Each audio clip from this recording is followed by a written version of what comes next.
I know everyone loves a sausage roll, but rather than going to the servo and getting the mystery meat special, we're gonna make some today where you know everything that is going into them, and then I'm gonna show you what you can do with the leftovers. So we've got some caramelized onions here. I've caramelized them in a little bit of stock as well as some stevia, so that's really gonna be the base of these caramelized onion sausage rolls. So we've got some beef and some pork mince. If you wanted to use chicken, you could. If you wanted to use just pork, you could. If you wanted to use a mix of pork and veal, that's fine as well. We're going to make these extra flavorful. So I've got a mix of sage and rosemary and oregano and chives in here. The reason I'm using dried herbs is because they're going to act somewhat as the binder rather than using breadcrumbs or a nutrient sort of lacking alternative. So we're gonna put quite a bit of dried herbs in here.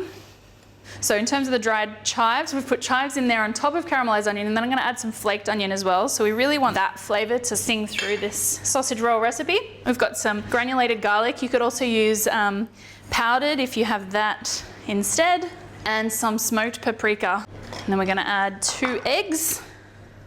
You are gonna have to get your hands messy with this one, so it's a good one to get young cooks involved if you've got some in your house. So 2 eggs in there. So there should be enough moisture in the onions, the eggs, and the meat to be balanced out by the dried herbs. Okay, I don't know that I'm gonna get too much further without getting my hands dirty, so we'll get them in there.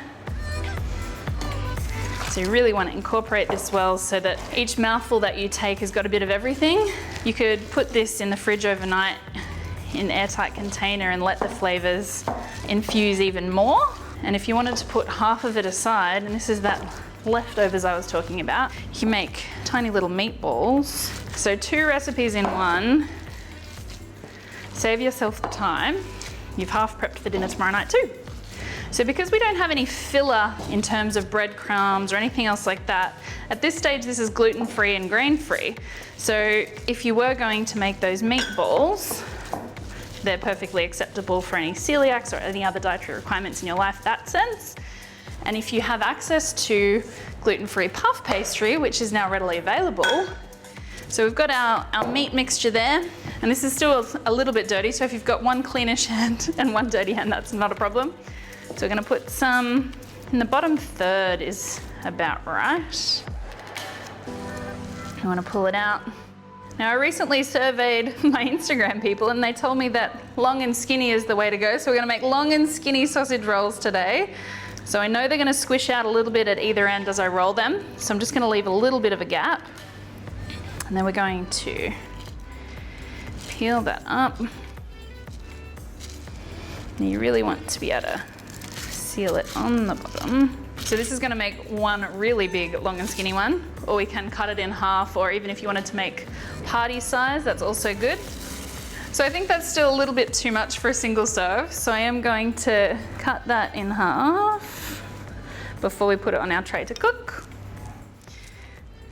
And tidy up that end there.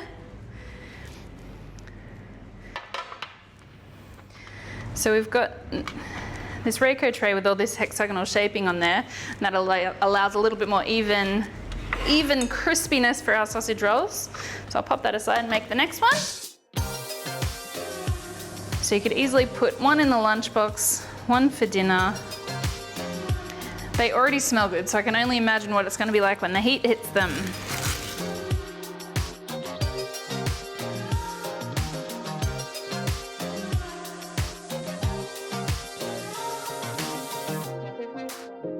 So we'll put those in the oven for about half an hour, and then by the time we've cleaned up, they'll be ready for eating. Nice and golden on top. I'm really happy with those. And we'll pop 2 there. So I better find a friend, because otherwise this is quite a big serve. With our homemade tomato sauce, I'll give you the recipe for that as well on the website. But there are our homemade caramelized onion sausage rolls. One of those treats that really makes you think of your childhood or just being a little bit naughty without any of the guilt.